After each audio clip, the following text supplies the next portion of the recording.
নির্বাচন কমিশন গঠনে সংলাপে রাষ্ট্রপতি সার্চ কমিটির জন্য 4 থেকে 5 জনের নাম প্রস্তাব জাতীয় পার্টির। বিএনপি আওয়ামী লীগ পাল্টাপাল্টি বক্তব্য। কৃষিজাত ও হিমায়িত পণ্য পরিবহনে এবার কৃষি ট্রেন চালু করতে যাচ্ছে রেলওয়ে। কেনা হবে 125টি বিশেষ কোচ। লাভবান হবেন প্রান্তিক চাষিরা, বলছেন মন্ত্রী।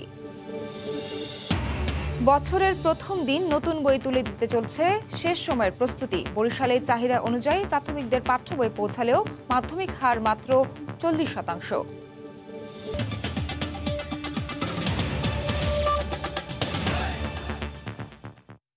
ভোরের সময়ের সঙ্গে আছি আমি নাবিলা সোহার। শুরু হলো নতুন নির্বাচন কমিশন গঠনে রাজনৈতিক দলগুলোর সঙ্গে রাষ্ট্রপতির সংলাপ। গতকাল বিকেলে বঙ্গভবনে সংসদের বিরোধী দল জাতীয় পার্টির সঙ্গে এই সংলাপ হয়।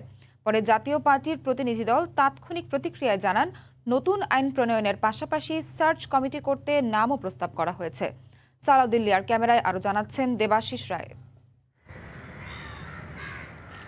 2 বছর পর জাতীয় সংসদ নির্বাচন যে কর্তৃপক্ষের অধীনে হবে, সাংবিধানিক সংস্থা সেই নির্বাচন কমিশনের দায়িত্বে কারা আসবেন তা নিয়েই রাজনৈতিক অঙ্গনে উত্তাপ ছড়াতে শুরু করেছে রাষ্ট্রপতির সংলাপ। নতুন নির্বাচন কমিশন গঠনে নিবন্ধিত রাজনৈতিক দলগুলোর সঙ্গে রাষ্ট্রপতির সংলাপে প্রথম দিনে ডাক পেয়েছে সংসদে বিরোধী দল জাতীয় পার্টি। সোমবার বিকেল 4টায় বঙ্গভবনে প্রবেশ করেন দলটির প্রতিনিধিরা। বিকেল 4টায় বঙ্গভবনে রাষ্ট্রপতির এই সংলাপে জাতীয় পার্টির চেয়ারম্যান জিএম কাদেরের নেতৃত্বে 8 সদস্যের প্রতিনিধি দল যোগ দেন। এ সময় তারা কমিশন গঠনে দলীয় মতামত উপস্থাপন করেন রাষ্ট্রপ্রধানের কাছে। কমিশন গঠনে নতুন আইন প্রণয়নের প্রস্তাবও তুলে ধরেছেন তারা। প্রায় 2 ঘন্টার দীর্ঘ বৈঠক শেষে বেরিয়ে বঙ্গভবনের ফটকে গণমাধ্যম কর্মীদের মুখোমুখি হন জাতীয় পার্টির প্রতিনিধি দল। তাৎক্ষণিক প্রতিক্রিয়ায় দলের চেয়ারম্যান জানান, তারা আইন প্রস্তুত করার পথ দেখিয়েছেন, যুক্তি তুলে ধরেছেন। আমরা 3টি প্রস্তাব দিয়েছি। আমাদের সংবিধানে নির্বাচন কমিশন সম্পর্কে যা বলা আছে সেটার বাস্তবায়নের বিষয়ে আমরা খুব জোরালোভাবে বলেছি। এই আইনটিকে এখন করা অত্যন্ত জরুরি। কিভাবে করা হবে সেটা এই আইনে সুস্পষ্টভাবে ব্যাখ্যা থাকতে হবে। নতুন আইনের পাশাপাশি সার্চ কমিটি গঠন করার জন্য জাতীয় পার্টি মনোনীত 4 জন সদস্যের নামও প্রস্তাব করা হয়েছে রাষ্ট্রপ্রধানের কাছে, জানান জিএম কাদের। যেটা সবসময় করা হয় একটি সার্চ কমিটি গঠন, সেটাও আপনারা করতে পারেন।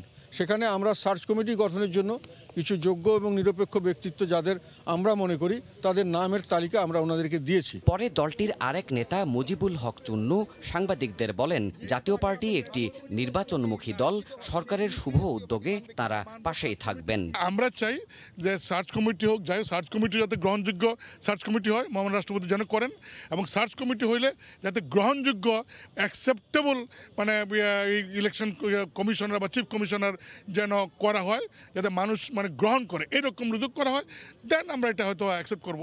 সংলাপের এই ধারাবাহিকতায় 22 ডিসেম্বর রাষ্ট্রপতির সঙ্গে বৈঠকে বসবেন জাসদ নেতারা। এরপর 3 দিনের বিরতি শেষে 26 থেকে 29 ডিসেম্বর পর্যন্ত বিভিন্ন দলের সঙ্গে টানা চলবে এই রাজনৈতিক সংলাপ। দেবাশিস রায়, সময় সংবাদ, ঢাকা। শীতের শুরুতেই খেজুর রস থেকে তৈরি হচ্ছে গুড়।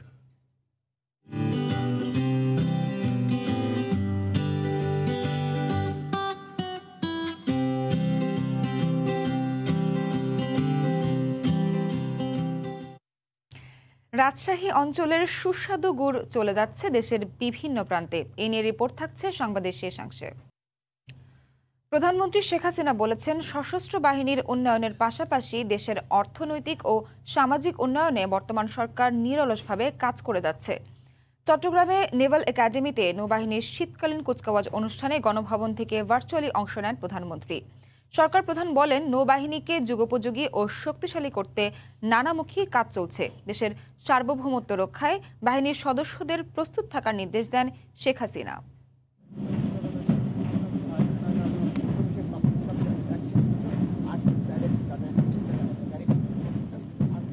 বাংলাদেশ নৌবাহিনীর জাহাজ বঙ্গবন্ধুর অনুকরণে রাখা প্রতীকীতে কুচকাওয়াজের মাধ্যমে আরোহণ করছেন কমিশন পাওয়া 44 জন নৌ অফিসার।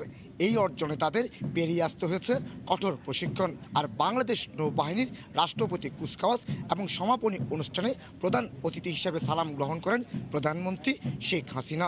তিনি নবীন নৌ কর্মকর্তাদের কর্মজীবনে মুক্তিযুদ্ধের চেতনায় বলিয়ান হয়ে দেশের স্বাধীনতা ও সার্বভৌমত্ব রক্ষায় কাজ করার আহ্বান জানান।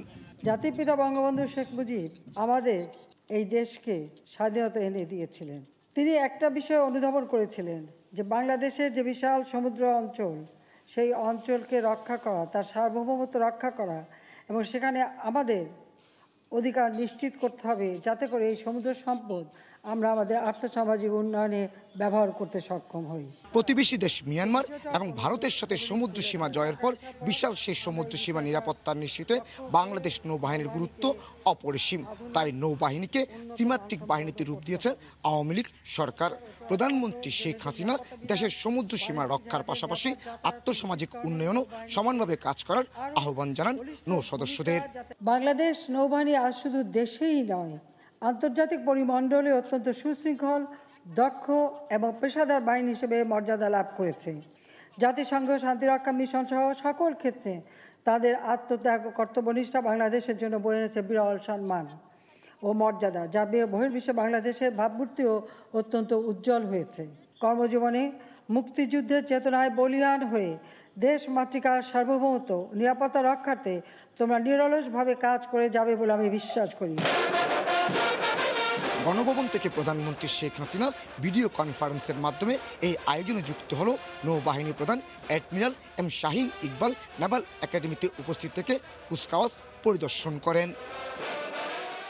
সততা, দেশপ্রেম এবং আত্মত্যাগের মন্ত্রে বলিয়ান হয়ে সেনা ও বিমান সদস্যদের সাথে কাঁধে কাঁধ মিলিয়ে নৌ সদস্যদের কাজ করার আহ্বান জানালেন প্রধানমন্ত্রী শেখ হাসিনা। তিনি বলেছেন, আগামীতে নৌবাহিনী যুদ্ধ জাহাজ তৈরি করবে এবং বঙ্গোপসাগরের অতন্ত্র প্রহরী হবে এই নৌ সদস্যরা। বাংলাদেশ নেভাল একাডেমি থেকে কমল দে, সময় সংবাদ। Bangabandhu award for diplomatic excellence প্রদান অনুষ্ঠানে প্রধানমন্ত্রী শেখ হাসিনা বলেছেন, কূটনৈতিক সাফল্যের কারণে মিয়ানমার ও ভারতের সঙ্গে বন্ধুত্বপূর্ণ সম্পর্ক বজায় রেখে বাংলাদেশ সমুদ্র সীমা নির্ধারণ করতে সক্ষম হয়েছে। গতকাল দুপুরে রাজধানীর ফরেন সার্ভিস একাডেমিতে গণভবন থেকে ভার্চুয়ালি যুক্ত হয়ে একথা বলেন তিনি। কূটনৈতিক ক্ষেত্রে বিশেষ অবদানের জন্য দেশি বিদেশি 2 কূটনীতিককে প্রথমবারের মতো Bangabandhu award for diplomatic excellence পদক দেওয়া হয়।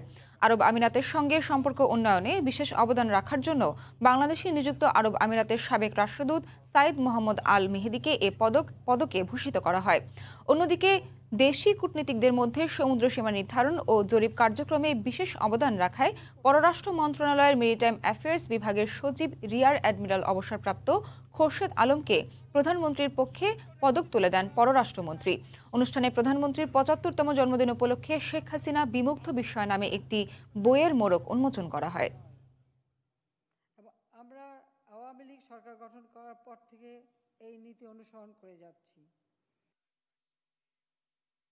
জাতির পিতা 19৭৪ সালে যে মেরিটাইম বাউন্ডারি নিয়ে আইন করে যান এবং মিয়ানমারের সাথে আলোচনা করে এই সমুদ্র সীমা ব্যাপারে কিছু সিদ্ধান্ত দিয়ে যান।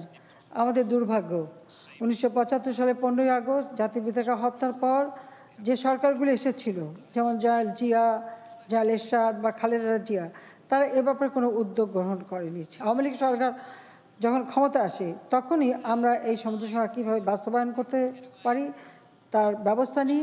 আমাদের সরকার আমলেই আমরা ভারত ও মিয়ানমারের সাথে বন্ধুত্ব রেখেও আমরা আমাদের এই মেরিটাইম বাউন্ডারির সমস্যা সমাধান করেছি। কাজে এটা আমাদের একটা কূটনৈতিক সাফল্য। আসলে আমার জন্য বই বা আমার জন্মদিন বা আমার কোনো কিছু চাওয়া পাওয়া নেই, আমি কোনো কিছুই চাই না। আর আমার জন্য কিছু করা হোক সেটাও আমার কাছে কামনা না, কারণ আমি জাতির পিতার আদর্শ বুকে ধারণ করে দুঃখী মানুষের মুখে হাসি ফোটাবার লক্ষ্য নিয়েই কাজ করেছি। এবছর 15 সংগঠন পেল জয় বাংলা ইউথ অ্যাওয়ার্ড। বিজয়ীদের হাতে পুরস্কার তুলে দেন রাদওয়ান মুজিব সিদ্দিক। হাতে হাত রেখে দেশকে এগিয়ে নিতে তরুণদের প্রতি আহ্বান জানান সজীব ওয়াজেদ জয়। এদিকে অনুষ্ঠানে ধারণকৃত বক্তব্যে প্রধানমন্ত্রী বলেন, প্রযুক্তির সঙ্গে নিজেদের তাল মিলিয়ে দেশের কল্যাণে তরুণদের আত্মনিয়োগ করতে হবে। তারুণ্যে উদ্ভাসিত বাংলাদেশ, 50 বছরের বাংলাদেশে তরুণরাই স্বপ্ন সারথি হয়ে একটু একটু করে এগিয়ে নিচ্ছে বাংলাদেশ। বাংলাদেশের প্রত্যাশার প্রত্যয়টা যখন তরুণদের হাতে, তাদের কাজের স্বীকৃতি দিতে তোমার জয়ে বাংলার জয় স্লোগানকে সামনে নিয়ে দেওয়া হলো সুবর্ণ জয়ন্তীর বিশেষ জয় বাংলা ইয়ুথ অ্যাওয়ার্ড। 700-র বেশি আবেদন থেকে বাছাই করে 15টি সংগঠনকে দেওয়া হয়েছে পুরস্কার। তুলে দিয়েছেন CRI এর ট্রাস্টি রাদওয়ান মুজিব সিদ্দিক। পুরস্কার হাতে নিয়ে অনুভূতির কথা জানালেন তরুণ সমাজসেবীরা। জয় বাংলা ইয়ুথ অ্যাওয়ার্ড এটা আসলে তরুণদের জন্য এক প্রকারের স্বপ্ন, আর এই স্বপ্নটা আসলে দেশটা নিয়ে যে স্বপ্নগুলো দেখি সেই স্বপ্নগুলোকে আরো বেশি উজ্জীবিত করে। পুরস্কার পাওয়ার মানেই দায়িত্বটা আরো বেশি বেড়ে যাওয়া, লাইমলাইটে আসা, এবং দায়িত্বর সাথে এটাও মাথায় থাকতে হয় যে আমাকে দেখে অনেকে এখন ইন্সপায়ার্ড হচ্ছে, অনেকেরই চোখ এখন আমার প্রতি, সো আরো ভালোভাবে নিষ্ঠার সাথে কাজ করে যেতে চাই। প্রধানমন্ত্রীর তথ্য ও যোগাযোগ প্রযুক্তি বিষয়ক উপদেষ্টা ও CRI এর চেয়ারম্যান সজীব অজেদ জয় ধারণ করা বক্তব্যে বলেন, পরনির্ভরশীলতা নয়, নিজেদের শ্রমে তরুণদের হাত ধরে এগিয়ে যাচ্ছে বাংলাদেশ। শুধু সরকারের উপর নির্ভরশীল থাকলে হবে না। তাই আমাদের উদ্দেশ্য যে আমাদের দেশে যারা দেশের জন্য পরিশ্রম করছে, তারা নিজেদের সময় দিচ্ছে, অর্থায়ন দিচ্ছে, পরিশ্রম দিচ্ছে, তারা কারো কাছে হাত পেতে নেয়। তাদের ইচ্ছা হচ্ছে বিভিন্ন মানুষের সমস্যা সমাধান করা। অনুষ্ঠানের প্রধান অতিথির বক্তব্যে প্রধানমন্ত্রী শেখ হাসিনা বলেন, তরুণ মেধাবীদের হাত ধরেই এগিয়ে যাচ্ছে বাংলাদেশ। করোনা ভাইরাসের মহামারীর ভিতরেও যেভাবে আমাদের দেশের তরুণ সমাজ মানুষের কল্যাণে ঝাঁপিয়ে পড়েছে এবং নির্ভয়ে মানব সেবায় নিয়োজিত হয়েছে, তা দেখে আমরা সবাই সত্যি খুব গর্বিত। তরুণদের মেধা জ্ঞানকে কাজে লাগেই আমরা আগামী দিনে বাংলাদেশ গড়তে চাই। দেশের উন্নয়নমূলক কর্মকাণ্ডে তরুণ প্রজন্মকে সরাসরি অন্তর্ভুক্ত করার উদ্দেশ্যে তাদের নতুন ধারণা ও উদ্ভাবনগুলোকে তুলে আনার জন্যই 2014 সালের 15ই নভেম্বর আত্মপ্রকাশ করে ইয়ং বাংলা প্ল্যাটফর্ম। তরিকুল ইসলাম সৌরভ, সময় সংবাদ, সাভার। এবার কৃষি ট্রেন চালু করতে যাচ্ছে বাংলাদেশ রেলওয়ে। কৃষিজাত পণ্যের পাশাপাশি হিমায়িত পণ্য পরিবহনে থাকবে ফ্রিজিং সুবিধা। চীন থেকে কেনা হবে 125টি বিশেষ কোচ। আগামী বছরের শেষে কৃষি এক্সপ্রেস সার্ভিস চালুর প্রত্যাশা জানিয়ে রেলমন্ত্রী বলছেন, এতে উৎপাদিত পণ্য কৃষক নিজেই বিক্রি করতে পারবেন। রাজধানীর বাজারে সুদৃঢ় হবে গ্রামীণ অর্থনীতি। নাজমুস সালেহের প্রতিবেদন। বাংলাদেশের গ্রামীণ অর্থনীতি এখনো শতভাগে কৃষি ও কৃষি পণ্যের ওপর নির্ভরশীল। বেশিরভাগ কৃষকই তার উৎপাদিত পণ্য বিক্রি করেন গ্রামীণ বাজারে। সেখান থেকে 2-3 স্তরে মধ্যস্বত্বভোগীর হাত ঘুরে সেই পণ্য চলে যায় রাজধানীর বাজারে। ফলে ঢাকার বাজারে উচ্চ দামে বিক্রি হলেও বেশিরভাগ সময়ই ন্যায্য মূল্য থেকে বঞ্চিত হন কৃষক। যদি সরাসরি আমরা যেতে পারতাম তাহলে আমরা বেশি দামে বেচতে পারতাম। রাস্তায় যানজটের কারণে রাতেও পৌঁছে, সারা রাতেও পৌঁছে না, 12-14 ঘন্টা সময় লাগে রাস্তার মধ্যে মাল পৌঁছে। কৃষক নিজে কিংবা ক্ষুদ্র ব্যবসায়ীরা ঢাকার বাজারে পণ্য বিক্রি করতে চাইলে সড়ক পথই একমাত্র ভরসা। কাগজ মাল তুলে রাস্তার ভিতর জাম, মাল যায় না, যার যাতে একদিন পৌঁছে যায় সে মালগুলো আর চলে না। এই যে গাড়ি ভাড়া দিতাম আগে 16,000-17,000, এখন গাড়ি ভাড়া দিচ্ছি 22,000-23,000। এমন বাস্তবতায় স্বল্প খরচে ট্রেনের মাধ্যমে মালামাল পরিবহনে দীর্ঘদিনের দাবি প্রান্তিক চাষি ও ক্ষুদ্র ব্যবসায়ীদের। স্পেশাল যদি একটা ট্রেন যদি থাকতো বা দিতেন তাহলে আমাদের এই এলাকার কৃষক ভাইদের জন্য নিয়ে যাওয়াটা খুব সুবিধা হতো। সরাসরি জিনিসটা নিয়ে যায় বেচতে পারত। ট্রেন পথে হলে আমাদের 2 থেকে 3 হাজার টাকা হলেই আমাদের মালগুলো চলে যাবে। এমন চাহিদার কথা মাথায় রেখে কাঁচা সবজি, মাছ, দুধ ও হিমায়িত পণ্য পরিবহনের উদ্যোগ নিয়েছে বাংলাদেশ রেলওয়ে। চীন থেকে কেনা হচ্ছে 125টি বিশেষ কোচ, থাকবে ফ্রিজিং সুবিধাও, এবং এটা চুক্তিও হয়েছে। রেলমন্ত্রী বলছেন, এতে স্বল্প খরচে সহজে কৃষক নিজেই তার উৎপাদিত পণ্য ঢাকার বাজারে বিক্রি করতে পারবেন। কৃষক লাভবান হওয়ার পাশাপাশি এতে সুদৃঢ় হবে গ্রামীণ অর্থনীতি। 125টা আসতেছে লাগেজ ভ্যান, যেটা কৃষি পণ্য পরিবহনের জন্য। এর ভিতরে 50টা হলো ব্রড গেজ, 75টা হলো মিটার গেজ। এই 75টা মিটার গেজের মধ্যে 16টা হলো তোমার রেফ্রিজারেটরে থাকবে, আর এই 50টা ব্রড গেজের মধ্যে 10টার কোচ থাকবে, যেখানে রেফ্রিজারেটরের প্রভিশন থাকবে। কৃষি পণ্যের হাব হবে রাজধানীর তেজগাঁও রেল স্টেশন। সে লক্ষ্যে কাজ করছে বাংলাদেশ রেলওয়ে। রেলের বহুমুখী ব্যবহার। নাজমুস সালেহী, সময় সংবাদ, ঢাকা। মালদ্বীপে নেপাল ও ভারতের নাগরিকরা নিজস্ব লাইসেন্সে ব্যবসা করার সুযোগ পেলেও বঞ্চিত বাংলাদেশি ব্যবসায়ীরা। ব্যবসায়িক চুক্তি আর সরাসরি রপ্তানি মাধ্যম না থাকায় বাংলাদেশ থেকে কম খরচে পণ্য আমদানি করতে পারেন না তারা। তবে প্রধানমন্ত্রীর মালদ্বীপ সফরের মধ্য দিয়ে প্রতিবন্ধকতা দূর হবে বলে প্রত্যাশা করছেন ব্যবসায়ীরা। যদিও মানব সম্পদ খাতে গুরুত্ব দেওয়ার পরামর্শ অর্থনীতিবিদদের। মালদ্বীপ ঘুরে এসে কাজল আব্দুল্লাহর রিপোর্ট। সাগরের মাঝে জেগে ওঠা বহুদ্বীপের দেশ মালদ্বীপ ইতিহাস ঐতিহ্যে খুব প্রসিদ্ধ না হলেও নিজেদের প্রচেষ্টায় পর্যটনকে কেন্দ্র করেই বর্তমানে দেশটির অবস্থান বিশ্বনন্দিত। দেশটির জাতীয় আয়ের বেশিরভাগই পর্যটন খাতের, যেখানে কাজ করছেন দেশটির সাধারণ নাগরিকের পাশাপাশি প্রবাসীরাও। অভ্যন্তরীণ উৎপাদন কম হওয়ায় খাদ্যপণ্য, পোশাক, কসমেটিক্স সহ বেশিরভাগই আমদানি নির্ভর। ভারত সহ কয়েকটি দেশ এই পণ্যের যোগান দিলেও অনেকটাই পিছিয়ে বাংলাদেশ। ব্যবসা করার অনুমতিও নেই নিজস্ব লাইসেন্সে। যদিও 22 ডিসেম্বর প্রধানমন্ত্রীর সফরের মাধ্যমে আশার আলো দেখছেন মালদ্বীপে বসবাসরত ব্যবসায়ীরা। আমরা আশাবাদী বাংলাদেশ সরকার মালদ্বীপের সরকারের সাথে কথা বলে আমাদের এই ব্যবসার যে একটা আমাদের আকাঙ্ক্ষা সেটা অবশ্যই সলভ করবেন। মালদ্বীপ বাংলাদেশের অনেক বাণিজ্যিক সুযোগ সুবিধা অগ্রগতি হবে এরকম একটা প্রত্যাশা রাখতেছি। শ্রীলঙ্কা ইন্ডিয়ান মালগুলো আমাদের কাছাকাছি মালদ্বীপের, ওরা সহজে আসতে পারে, আমাদের দেশের মালগুলো আসা যায় না সহজে।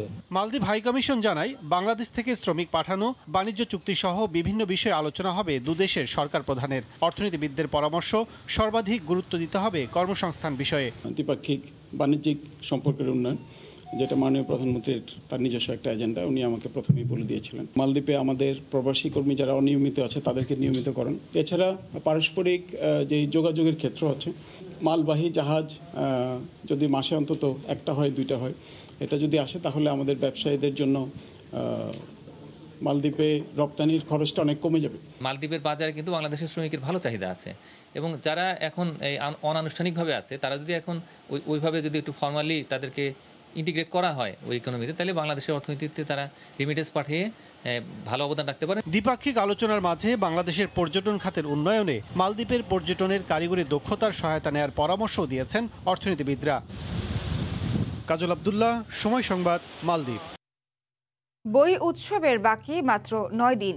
বরিশালের প্রাথমিক স্তরের 77% নতুন বই পৌঁছেছে, আর মাধ্যমিক এই হার মাত্র 40%। বই বিতরণের উৎসব আয়োজন চূড়ান্ত না হলেও বছরের প্রথম দিনে শিক্ষার্থীদের হাতে বই তুলে দিতে এখন শেষ সময়ের প্রস্তুতি চলছে বলে জানান সংশ্লিষ্টরা। মিজানুর রহমান মিন্টুর তোলা ছবিতে অপূর্ব অপুর রিপোর্ট। সরকার ইংরেজি বছরের প্রথম দিনেই দেশের স্কুল মাদ্রাসার শিক্ষার্থীদের হাতে নতুন বই তুলে দেয়। তারই ধারাবাহিকতায় 2022 সালের 1 জানুয়ারি শিক্ষার্থীদের প্রদানে এখন স্কুলে স্কুলে পৌঁছে যাচ্ছে নতুন বই। বরিশালের বিভিন্ন স্কুল কর্তৃপক্ষের কাছে সোমবার থেকে মাধ্যমিক স্তরের বই সরবরাহ শুরু হয়েছে। প্রথম দিনে ষষ্ঠ ও সপ্তম শ্রেণীর বই পাওয়ার কথা জানান শিক্ষকরা। ষষ্ঠ শ্রেণী এবং সপ্তম শ্রেণীর বই পেয়েছি। প্রত্যেক বিষয়ের বইটা পেয়ে আমাদের অত্যন্ত ভালো লাগে। এই বই পেয়ে আমরাও আনন্দিত, অভিভাবক আনন্দিত, স্টুডেন্টরা তো আনন্দিত বটে। এসব নতুন বই পাবার অধীর আগ্রহে আছে শিক্ষার্থীরা। শিক্ষকরাও বলছেন বছরের শুরুতেই বই হাতে পাওয়ায় তাদের পাঠদানে সহজ হয়। আশা রাখি যে আমরা সবাইকে বইগুলো বিতরণ করতে পারবো। নতুন বই পাবো, আমি এটার অপেক্ষায় আছি। আমরা এই নতুন বইগুলো আসছে, এগুলো 1 তারিখ পাবো। আমাদের এগুলো পড়ার অনেক আকাঙ্ক্ষা। জেলায় মাধ্যমিক স্তরে 462টি শিক্ষা প্রতিষ্ঠানে 2.5 লাখ শিক্ষার্থীর জন্য 40,67,704 পিস বইয়ের চাহিদা রয়েছে। বিপরীতে বই এসেছে 40%। কোনো শিক্ষার্থী এমন হবে না যে বই পায়নি। রিমোট এরিয়ারও সকল শিক্ষার্থীদের হাতে আমাদের 1 তারিখে বই পৌঁছে যাবে। প্রাথমিকে জেলায় বই এসেছে চাহিদার 76.32%। 1592টি স্কুলে 2,23,174 জন শিক্ষার্থীর জন্য 14,49,135 পিস বইয়ের চাহিদা রয়েছে বলে জানান শিক্ষা কর্মকর্তা। আমরা আশা করি আমাদের মন্ত্রণালয় এবং অধিদপ্তরের নির্দেশনা অনুযায়ী আমরা প্রথম কর্মদিবসেই ইনশাআল্লাহ শিশুদের মধ্যে সকল বই বিতরণ করতে পারব। প্রাথমিক ও মাধ্যমিক উভয় স্তরেই বই বিতরণে প্রথমেই নদী বেষ্টিত, চর এবং দুর্গম এলাকাকে প্রাধান্য দেওয়া হচ্ছে বলে জানিয়েছেন সংশ্লিষ্টরা। অপূর্ব অপু, সময় সংবাদ, বরিশাল। অতি মুনাফাভোগী সিন্ডিকেটের কারণে সরু চালের দাম কমানো যাচ্ছে না বলে জানালেন খাদ্যমন্ত্রী। এদিকে দেশে মিনিকেট কিংবা নাজিরশাইল নামে কোনো জাতের চাল নেই বলে জানিয়েছেন খাদ্য সচিব। মোটা চাল বিক্রি হচ্ছে ছাঁটাই করে। বর্তমানে দেশের খাদ্য গুদামগুলোতে প্রায় 14 লাখ মেট্রিক টন চাল ও 3 লাখ মেট্রিক টন গমের মজুদ রয়েছে। এদিকে খাদ্য পরিকল্পনা ও পরিধারণ কমিটির সিদ্ধান্ত অনুসারে চলতি আমন মৌসুমে 40 টাকা কেজি দরে 5 লাখ টন চাল ও 27 টাকা কেজি দরে 3 লাখ টন ধান সংগ্রহের লক্ষ্যমাত্রা নেওয়া হলেও এ পর্যন্ত 1,88,000 মেট্রিক টন চাল সংগ্রহ করা হয়েছে। পর্যাপ্ত চালের মজুদ সত্ত্বেও এ অবস্থায় বাজারে সরু চালের ঊর্ধ্বমূল্য গ্রহণযোগ্য নয় বলে জানিয়েছেন খাদ্যমন্ত্রী। ব্যবসায়ীদের অতি মুনাফার মানসিকতা ও জ্বালানি মূল্য বৃদ্ধিতে পরিবহন সংকটেই চালের দাম বাড়ার প্রধান কারণ বলে জানান তিনি। মোটা চালের দাম বাড়ছে না, মানুষ সরু এবং মাঝারি চাল খেতে অভ্যস্ত হয়ে গেছে। পরিবহনের ভাড়াও একটু বৃদ্ধি পেয়েছে, কোনো জায়গায় 6 টাকা ডিফারেন্স, কোনো জায়গায় 7 টাকা ডিফারেন্স। আমাদের মানবিকতাই তো মনে হয় যেন খালি কিভাবে আমরা প্রফিট করব। এদিকে সম্প্রতি সরকারের এক গবেষণা মতে দেশের বাজারে মিনিকেট কিংবা নাজির বলতে কোনো চাল নেই জানিয়ে খাদ্য সচিব জানান, চালের কত শতাংশ ছাঁটাই করা যাবে ও পলিশ করা যাবে এ ব্যাপারে শিগগিরই একটি নীতিমালা করা হবে। বাজারে মিনিকেট নামে চাল বিক্রি হচ্ছে, কিন্তু ধান মিনিকেট নাই বললেই চলে। 29-28কেও মিনিকেট বলতেছে, মোটা ধানকেও মিনিকেট বলতেছে। আমরা সেই জন্য ছাঁটাই নীতিমালাটা একটা তৈরি করছি, একটা কমিটি করে দেওয়া হয়েছে, তারা কাজ করছে যে সায়েন্টিফিক্যালি কত পার্সেন্ট ছাঁটাই করা যাবে। চালের মূল্য নিয়ন্ত্রণে আগামী 29 ডিসেম্বর চাল ব্যবসায়ী, মিলার ও আমদানিকারকদের নিয়ে একটি যৌথ সভা করার কথাও জানান খাদ্য সচিব। প্রসূন আশিস, সময় সংবাদ, ঢাকা। মৃদু থেকে মাঝারি শৈত্যপ্রবাহ বইছে দেশের উত্তরাঞ্চল সহ বিভিন্ন জেলায়। এতে ভোগান্তিতে পড়েছেন নিম্ন আয়ের মানুষ। দেশের সর্বনিম্ন তাপমাত্রা পঞ্চগড়ের তেঁতুলিয়ায় 9.4 ডিগ্রি সেলসিয়াস রেকর্ড করেছে আবহাওয়া অফিস। জেলার প্রতিনিধিদের পাঠানো তথ্য ছবি নিয়ে রিপোর্ট। ঘড়ির কাঁটায় দিন নির্দেশ করলেও রাজশাহী এবং পঞ্চগড়ে সূর্যের দেখা নেই অনেকটা সময়। দেখে বোঝারও উপায় নেই বেলা ঠিকই গড়িয়েছে। জীবিকার তাগিদে ঘর ছেড়ে বাইরে বের। আমার কাজ কাম নাই, ঠান্ডা আমরা খুব কাটাচ্ছি দিনকাল। প্রচন্ড শীত, এই শীতে তো ওরকম কামাই রুজি নাই এবং পেটের তাগিদের জন্য বাইরে হইতে হচ্ছে। সোমবার সকাল 6টায় তেঁতুলিয়ায় সর্বনিম্ন তাপমাত্রা 9.4 ডিগ্রি সেলসিয়াস রেকর্ড করা হয়েছে। আগামী সপ্তাহে মৃদু শৈত্যপ্রবাহ বয়ে যাওয়ার ইঙ্গিত দিল আবহাওয়া অফিস। গত কয়েকদিন এখানে সর্বনিম্ন তাপমাত্রা 9 থেকে 10-এর মধ্যে বিরাজ করতেছে এবং আগামী সপ্তাহের মধ্যে তাপমাত্রা আরও কমে যেতে পারে এবং মৃদু শৈত্যপ্রবাহ আসতে পারে। ঘন কুয়াশার প্রভাব না থাকলেও শৈত্যপ্রবাহে জবুথবু ঠাকুরগাঁয়ের জনজীবন। খুব একটা প্রয়োজন না হলে ঘর ছেড়ে বের হচ্ছেন না অনেকে। একটু উষ্ণতার খোঁজে ভিড় জমে মোড়ের চায়ের দোকানে। এত ঠান্ডা বেড়ে যাচ্ছে, আমাদের চলাফেরার ভীষণ অসুবিধা হচ্ছে। কুয়াশায় হাত পা কোকড়া হয়ে যাচ্ছে, এতে খুব কষ্ট হচ্ছে। চুয়াডাঙ্গাতেও বইছে কনকনে হিমেল বাতাস। দেশের বরেন্দ্র জনপদ নওগাঁয় জেঁকে বসেছে শীত। চরম দুর্ভোগে পড়েছে নিম্ন আয়ের মানুষ। শীতের আরো খবর জানাতে জেলার বালুরাঙ্গা এলাকায় আছেন রিপোর্টার এম আর রকি। সরাসরি যাচ্ছি তার কাছে। রকি। ধন্যবাদ সোয়ার। গত 3 দিন ধরে হঠাৎ করে কিন্তু তাপমাত্রার একটা ছন্দপতন এই বরেন্দ্র জনপদে আমরা লক্ষ্য করছি এবং হিম শীতল বাতাসের সাথে কিন্তু এক ধরনের তীব্র কনকনে ঠান্ডা অনুভূত হচ্ছে এই জনপদে। হঠাৎ তাপমাত্রা এরকম নিচে নেমে যাওয়ার কারণে কিন্তু সাধারণত যারা খেটে খাওয়া নিম্ন আয়ের মানুষ এদের দুর্ভোগটাই আমরা বেশি লক্ষ্য করছি এবং সকাল থেকে বেলা 10টা-12টা পর্যন্ত কিন্তু সূর্যের দেখা মিলছে না। ফলে কিন্তু তাপমাত্রার যে পারদ তা কিন্তু একেবারে নিচে নেমে গিয়েছে এবং এই নিচে নামার কারণেই কিন্তু এক ধরনের ছন্দপতন এই জনপদের সাধারণ জীবনযাত্রার উপর পড়েছে।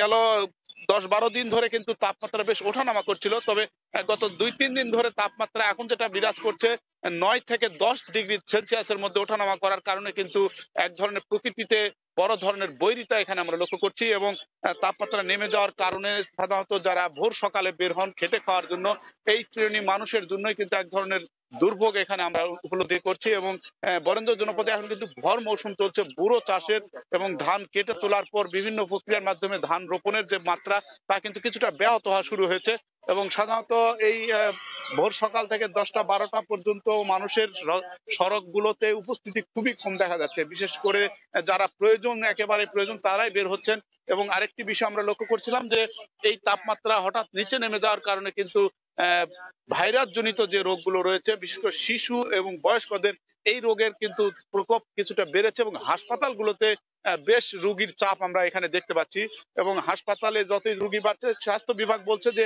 হঠাৎ এইরকম তাপমাত্রা কমে যাওয়ার কারণে কিন্তু আগামীতে এই জাতীয় যেসব রোগ রয়েছে শীতজনিত তা কিন্তু আরো বাড়বে। এক্ষেত্রে তারা একটা সতর্কতার থাকার পরামর্শ এবং শিশুদেরকে কিন্তু ভোর সকালে বের না করার কিছুটা পরামর্শ দিচ্ছে। অন্যদিকে বাসি খাবার থেকেও কিছুটা দূরে রাখার তারা কথা বলেছে। তবে এই পরিস্থিতিতে জেলা প্রশাসনের পক্ষ থেকে এখন পর্যন্ত 44,000 গরম কাপড় দরিদ্র অসহায় মানুষের জন্য বরাদ্দ করা হয়েছে। তবে এইসব কাপড় কিন্তু এখনো পরিবেশন করা হয়নি দরিদ্র মানুষের। সাধারণত অসহায় দরিদ্র মানুষরা কিন্তু এই মুহূর্তে যে বিষয়টি তারা বলার চেষ্টা করছেন যে এই জনপদে তাপমাত্রা যত কমে দরিদ্র মানুষের দুর্ভোগ তত বাড়ে, তারা কিন্তু বিত্তবানদের পথ চেয়ে রয়েছেন যা এই সহযোগিতার জন্য। আপনি জানিয়ে রাখি যে বরেন্দ্র এই উত্তর জনপদের শীতের প্রকোপটা সবসময় কিছুটা বেশি থাকে। এর কারণ হিসাবে যেটা আমরা লক্ষ্য করি যে হিমালয়ের কিছুটা লাগোয়া হওয়ার কারণে কিন্তু হিমবাহের যে প্রবাহ তা কিন্তু এই জনপদের উপর দিয়ে বেশি প্রবাহিত হয়। ফলে এই তাপমাত্রার মাত্রা কিন্তু সরাসরি সাধারণত মানুষের উপরেই এসে প্রভাব পড়ে এবং একদিকে যেমন প্রকৃতির বৈরী পরিবেশ, অন্যদিকে জীবনযাত্রার উপর কিছুটা ছেদ পড়ার কারণে অনেক ক্ষেত্রেই দেখা যায় যে দীর্ঘ সময় মানুষের দুর্ভোগটা এখানে অনেকটা বেশি লক্ষ্য করা যায়। তবে স্থানীয় আবহাওয়া অফিস যেটা বলছে গতকালকে তাপমাত্রা তারা রেকর্ড করেছিল 9.4, আজকেও তাপমাত্রাটা এখন পর্যন্ত তারা যেটা দেখিয়েছে 8.9 তাপমাত্রা এখানে বিরাজ করছে। তবে এরকম তাপমাত্রা আরো 2-4 দিন ধরে কিন্তু হিম বাতাস এবং হিমেল বাতাসের সাথে কনকনে ঠান্ডা কিন্তু অনুভব হবে, এই কথাই আবহাওয়া অফিস থেকে জানানো হয়েছে। তবে জীবনযাত্রাটা স্বাভাবিকের যে প্রক্রিয়া তা কিন্তু আগামী ডিসেম্বরের শেষ সপ্তাহের দিক থেকে কিন্তু তাপমাত্রা কমার সাথে শীতের প্রকোপ আরেক দফা বাড়বে এবং ঘন কুয়াশাও কিন্তু বাড়ার কথা বলা হয়েছে আবহাওয়া অফিস থেকে। তবে সাধারণত এই দরিদ্র মানুষ যারা খেটে খায় তাদের ক্ষেত্রে যে বিষয়টিকে বলা হচ্ছে যে এই মুহূর্তে গুরুত্বপূর্ণ কাজ বা জরুরি কাজ ছাড়া তারা ভোর সকালে যেন বের না হয় এবং মানুষের যে ছন্দপতনটা তা কিন্তু তাদের দিক থেকে অসহায় মানুষের পাশে দাঁড়ানোর জন্য বিত্তবান বা যারা জেলা প্রশাসনের সর্বস্তরের মানুষকে কিন্তু এগিয়ে আসার জন্য বলা হয়েছে। এই জনপদের সবসময় যে বিষয়টি আমরা লক্ষ্য করি দীর্ঘমেয়াদী বিশেষ করে মার্চ পর্যন্ত কিন্তু শীতের প্রকোপটা অব্যাহত থাকে। এর ফলে জীবনযাত্রার এক ধরনের ছন্দপতন কিন্তু এই জানুয়ারি প্রথম সপ্তাহ থেকে কিন্তু পরিলক্ষিত হয়। তো পরিবেশ বা এই ভৌগোলিক ভাবে যেটা বলা হচ্ছে শীতের প্রকোপ এই গেল বছরের দীর্ঘমেয়াদী হয়েছিল, এবছর কিন্তু একই পরিস্থিতির কিছুটা বিরাজ করবে এমন কথাই কিন্তু আবহাওয়াবিদ বা স্থানীয়ভাবে যারা বিশিষ্টজন তারা এই কথাটাই বলার চেষ্টা করছেন। তো এক্ষেত্রে আগাম প্রস্তুতি স্বরূপ কিন্তু বেশ কার্যক্রম জেলা প্রশাসনের পক্ষ থেকে নেওয়ার কথা বলা হয়েছে এবং তবে গরম কাপড়ের যে বরাদ্দ এটা কিন্তু খুবই সীমিত। বিশেষ করে এই জনপদের বড় একটি গোষ্ঠী কিন্তু ক্ষুদ্র নৃগোষ্ঠী যারা কিন্তু বিভিন্নভাবে একেবারে অসচেতনতার মাধ্যমে গ্রামীণ জনপদে অস্বাস্থ্যকর পরিবেশে অনেক ক্ষেত্রে নানা রোগবালাইয়ের শিকার হন। এই জায়গাগুলোতে সচেতনতার মাধ্যমে দরিদ্র মানুষ এবং ক্ষুদ্র নৃগোষ্ঠী মানুষের জন্য তাদের কিন্তু আলাদা সতর্কতার তাগিদ দেওয়া হয়েছে। তো সোয়ার এই ছিল বরেন্দ্র জনপদের শীতের খোঁজখবর আমার কাছে। নওগাঁর বালুডাঙ্গা এলাকা থেকে শীতের সবশেষ পরিস্থিতি জানাতে আমাদের সঙ্গে যুক্ত হয়েছিলেন সহকর্মী এমআর রকি। শুষ্ক মৌসুমের শুরুতেই চা বাগান সম্প্রসারণের কাজ শুরু হয়েছে মৌলভীবাজারে। আগাছা পরিষ্কার করে পাহাড় টিলায় রোপণ করা হচ্ছে নতুন চা গাছ।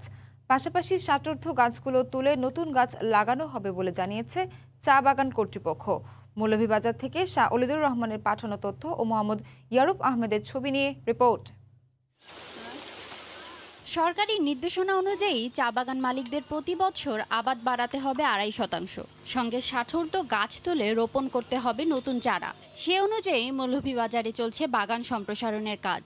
ঝোপঝাড় পরিষ্কার করে চাষ উপযোগী করা হচ্ছে পাহাড়ি ঢালু জমি।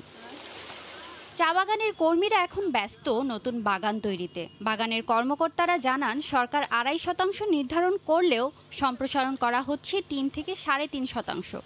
আগামী বছরের মধ্যে এসব বাগান থেকে পাতা সংগ্রহের লক্ষ্যমাত্রা নির্ধারণ করে কাজ এগিয়ে চলছে। নতুনভাবে আমরা চারা গাছ লাগাচ্ছি মা বোন সবারে নিয়ে। নতুন টিলা চা রোপণ করতেছি। 16 থেকে 17 লাখ চারা রোপণের আমরা পরিকল্পনা গ্রহণ করেছি। এর মধ্যে আমাদের কাজ চলছে। অক্টোবরের শুরুতে আমরা নতুন বাগান কাজ করা শুরু করলাম। তো এই প্লান্টেশন আমাদের চলবে আগামী জুন জুলাই পর্যন্ত চলবে। জেলার চা বাগানগুলোতে নতুন বিনিয়োগে চা শিল্পে আগের চেয়ে বেশি লাভ হচ্ছে বলে জানায় বাগান কর্তৃপক্ষ। আর বাগান সম্প্রসারণের ফলে অধিক চা উৎপাদন দেশের অর্থনীতিতে ইতিবাচক ভূমিকা রাখবে বলে জানান বিশেষজ্ঞরা। আমি আশাবাদী এই প্রোগ্রাম হাতে নেওয়াতে জাতীয়ভাবে চা উৎপাদন বৃদ্ধি পাবে, চা জাতীয় অর্থনীতিতে একটি ব্যাপক ভূমিকা পালন করবে। গুণগত মানও বৃদ্ধি করতে হবে এবং চায়ের কোম্পানিও লাভবান হবে, রাষ্ট্র সরকারও লাভবান হবে এবং এই শিল্পের সাথে জড়িত তারাও কিন্তু তাদেরও এই জীবনমান উন্নয়ন হবে। চা বোর্ডের দেয়া তথ্যানুযায়ী মৌলভীবাজারে ছোট বড় মিলিয়ে 93টি চা বাগান রয়েছে। সময় সংবাদ, মৌলভীবাজার। নাটোরের হাটবাজারে বেড়েছে শীতকালীন সবজির সরবরাহ, তবে দুদিনের ব্যবধানে প্রকারভেদ সবজির দাম কিছুটা বেড়েছে। এতে কিছুটা লাভের মুখ দেখছেন বলে জানালেন চাষিরা, তবে কমতির দিকে নতুন আলু ও টমেটোর দাম। নাটোর থেকে আলমামুনের তথ্য ও জাহিদুল ইসলাম সুমনের পাঠানো ছবিতে রিপোর্ট। হাটডাকে ভোর থেকেই সরগরম নাটোরের স্টেশন বাজার। এখানে পাওয়া যায় ফুলকপি, শিম, বেগুন, আলুসহ নানা ধরনের সবজি। টাটকা ও বিষমুক্ত হওয়ায় দূরদূরান্তের পাইকাররাও সবজি কিনতে ভিড় করেন এই বাজারে। বাজারে সবজির সরবরাহ ভালো থাকলেও দামে ঊর্ধ্বগতি। ফুলকপি, মূলা, বেগুন ও শিম সহ বেশ কিছু সবজির দাম কেজিতে বেড়েছে 5 থেকে 10 টাকা পর্যন্ত। তবে নতুন আলু ও টমেটোর দাম কেজিতে 15 থেকে 20 টাকা পর্যন্ত কমেছে। ভরা মৌসুমে বেশ কিছু সবজির দাম ভালো পাওয়ায় খুশি কৃষক, তবে নতুন আলু, বাঁধাকপি ও টমেটোর চাহিদা কমে আসায় দামও কমতির দিকে। সিম 38-40 টাকা বিক্রি হচ্ছে এখন, মোটামুটি বাজার ভালো। অন্যবার চাইতে এবার দাম বেশি পড়তেছে ইনশাল্লাহ। এই দাম থাকলে মোটামুটি আমরা লাভবান হব বলে আশা করতেছি। বাজারে পাইকারি ক্রেতাদের আনাগোনার উপর নির্ভর করে দাম বাড়ে কমে বলে দাবি আড়তদারদের। 2 দিন হলেও 40 টাকার আলু 25 টাকা লেগে গেছে, আমদামি বেশি তাই দাম কম। বেগুনের চাহিদা বেশি হয়েছে, আগেকার থেকে অনেক দাম বেশি হয়েছে, কিন্তু আমরা পাতাকপির দাম পাচ্ছি না। ক্রেতার সরবরাহ বেশি থাকার কারণে কাঁচামালের দামটা একটু বৃদ্ধি পেয়েছে এবং আলু টমেটো পর্যাপ্ত আমদানি হওয়ার কারণে আলু টমেটোর দামটা কিছুটা কমেছে। চলতি বছর জেলায় 1,20,000 মেট্রিক টন শীতকালীন সবজির উৎপাদনের লক্ষ্যমাত্রা নির্ধারণ করেছে স্থানীয় কৃষি বিভাগ। আর এ পর্যন্ত প্রায় 35,000 মেট্রিক টন সবজি বাজারে সরবরাহ হয়েছে। সময় সংবাদ, নাটোর। চাঁদপুরের সবচেয়ে বড় পাইকারি সবজির হাট পাল বাজার। স্থানীয়ভাবে উৎপাদিত ছাড়াও দেশের বিভিন্ন স্থান থেকে সবজির চালান আসে এই বাজারে। এই মুহূর্তে সেখানে আছেন সহকর্মী ফারুক আহমদ, সরাসরি যাচ্ছি তার কাছে। ফারুক। সোহার, আপনি জানেন যে শীত মানেই শাকসবজির একটা ভরা মৌসুম, আর সেই ভরা মৌসুমের এখন যে সময়টি চলছে সেটি হলো যে পাইকারি যে বাজারটি আছে, অর্থাৎ শাকসবজি বিপণনের জন্য চাঁদপুরের সবচেয়ে বড় যে পাইকারি বাজার পাল বাজার, সেখানে এই ভোর থেকে কিন্তু ব্যবসায়ীরা কিন্তু তাদের যে শাকসবজি সেগুলো বিক্রির জন্য একটা প্রস্তুতি নিচ্ছেন। আসলে যে এখানে ভোর 7টা থেকে বেলা 11টা পর্যন্ত এখানে খুব জমজমাট থাকে বাজারটি। রাজধানী ঢাকা সহ দেশের বিভিন্ন প্রান্ত থেকে এবং চাঁদপুরের চরাঞ্চলে যে উৎপাদিত শাকসবজি সেই সবজিগুলো মূলত এখানে সরবরাহ হয়ে থাকে। আর তার যেই ক্রেতা, অর্থাৎ এখানে যারা বিভিন্ন বাজারের খুচরা বিক্রেতা আছে তারাই মূলত এখানকার ক্রেতা। তো আমি ব্যবসায়ীদের সাথে কথা বলেছি যে এবারে শীতের শুরুতে যে হঠাৎ করে যে একটা অকাল বৃষ্টি, সে অকাল বৃষ্টিতে এই ব্যবসার একটা ছন্দ পতন ঘটেছিল, অর্থাৎ কয়েকদিন কিন্তু বাজারটা খুব উত্তাপহীন ছিল, ফলে ব্যবসায়ীদের একটা মন্দাভাব ছিল। সেই মন্দাভাবটি কাটিয়ে ওঠার জন্যই মূলত আবারও এখন ব্যবসার একটা পরিবেশ তৈরি হচ্ছে। তো আজকে আমি যদি চাঁদপুরের বাজার দরটি আপনাকে জানাতে চাই যে সোহার, আপনাকে যদি বলি যে এখন কিন্তু নতুন আলু, সিম, টমেটো, কালো বেগুন, ধনেপাতা, ফুলকপি, বাঁধাকপি, মরিচ এই সমস্ত পর্যাপ্ত পরিমাণ বাজারে পাওয়া যাচ্ছে এবং চাহিদার ভিত্তিতে, অর্থাৎ বাজারে যে পরিমাণ বিক্রি হবে সেই অনুপাতে এখানে দরদাম ওঠানামা করে। এখানে সবচেয়ে এখন যেই পণ্যটির দাম একটু চড়া সেটি হলো যে ধনেপাতা 120 টাকা থেকে 140 টাকা প্রতি কেজি বিক্রি হচ্ছে। আর আমি যদি টমেটোর কথা বলি, এখানে চরাঞ্চলে উৎপাদিত ফ্রেশ টমেটো পাওয়া যায়, সেটি হলো 40 থেকে 45 টাকা। আর বেগুনের কথা বলি 20 থেকে 22 টাকা। আলুর কথা যদি বলি, আলু 22 থেকে 25 টাকা। মরিচের দামটা অনেকটা কম, অর্থাৎ মরিচের ঝাঁজ থাকলেও দামটা কিন্তু খুব কম, অর্থাৎ 20 থেকে 22 টাকার মধ্যে বিক্রি হচ্ছে। তো চাঁদপুরের পাইকারি বাজারে যিনি ব্যবসায়ী আছেন, সভাপতি ফারুক মৃধা, আমি তার সাথে কথা বলবো। ফারুক ভাই, আপনি কি আমাকে একটু বলবেন আসলে আপনার এখন বাজার পরিস্থিতিটা কি চাঁদপুরে? বাজারে মাল একটু সরবরাহ কম, কারণ হচ্ছে যে ওই বৃষ্টির কারণে মাল নষ্ট হয়ে গেছে, তো এই জন্য সরবরাহ কম, আর গাড়ি ভাড়াও বেশি, তেলের দাম বাইরে গেছে, এই জন্য গাড়ি ভাড়া বেশি হওয়ার কারণে মালও আমরা পর্যাপ্ত আমদানি করতে পারি না, মালের খরচ বাইরে আছে। চাহিদাটা কেমন? চাহিদা আছে, চাহিদা অনুসারে কিন্তু আমরা মাল এভাবে সংগ্রহ করতে পারি না। আর চঞ্চলের মাল কয়েকদিন পরে আরও আমদানি নিব, আমদানি একটু দাম একটু নিয়ন্ত্রণে আসবে, আরও কমবে। বর্তমানে দামটা একটু চড়া, তবে কাঁচামরিচের দাম একটু কম আছে, ধনিয়া পাতার দামটা একটু বেশি আছে, এমনি অন্য মাল দাম আস্তে আস্তে কমে আসতেছে, কারণ বাজার দিন যত মাল আমদানি হবে তত মালের দাম কমে যাবে। এখন সামনে দিয়ে আমাদের আরও সিজন, যেমন ফুলকপি, বাঁধাকপি, সিম, এগুলা মূলা দাম আরও কমবো সামনে দিয়ে, আর পর্যাপ্ত আমদানি হইতেছে আস্তে আস্তে, মানে নতুন করে ফসল ফলাইছে তো, আর ওই বৃষ্টির কারণে মার খেয়ে যাওয়ার কারণে আমাদের অনেক সমস্যা হয়ে গেছে। ধন্যবাদ ফারুক মির্জা, যিনি পালবাজার এই শাকসবজি ব্যবসায়ী সমিতির সভাপতি। তিনি যেমনটি জানিয়েছেন, মূলত এখানকার যে পরিবেশটা, বাজারের যে বিপণনের যে পরিবেশটা, সেটাও একটা বৈরী পরিবেশ তৈরি করেছে।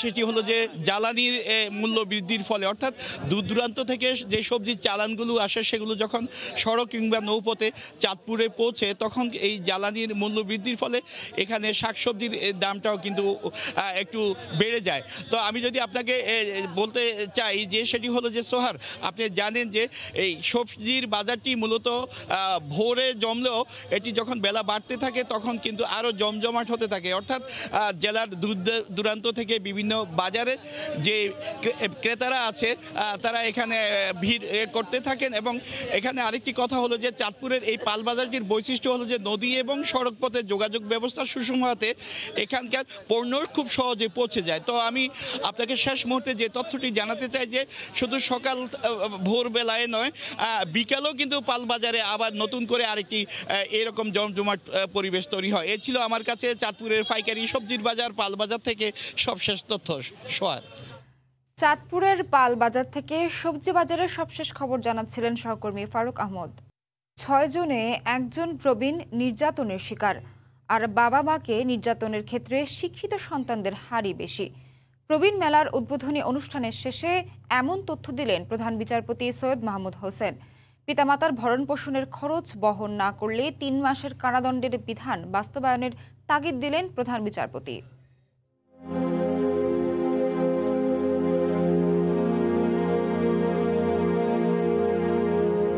বার্ধক্যকালে যে মানুষটা সন্তান নাতি নাতনিদের সঙ্গে সময় কাটানোর কথা কপালের ফেরে, তারা এখন বৃদ্ধাশ্রমে। কাউকে সন্তান রেখে গেছে, কেউ আবার সহিংসতা ও নির্যাতনের ভুক্তভোগী, যাদের অধিকাংশই মৌলিক অধিকার থেকে বঞ্চিত।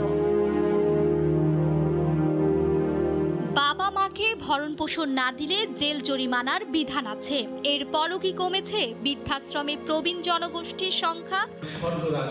সোমবার প্রবীণ মেলার উদ্বোধনী অনুষ্ঠানে প্রধান বিচারপতি দিলেন ভয়াবহ তথ্য।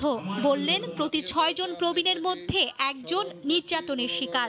এমনকি সরকারি কর্মকর্তাদের বিরুদ্ধেও পিতামাতাকে লাঞ্ছিত ও নির্যাতনের অভিযোগ আসছে তাদের কাছে। প্রতি 6 জন প্রবীণ ব্যক্তির মধ্যে একজন নিপীড়নের শিকার হচ্ছে, একথা অস্বীকার করা যায় না।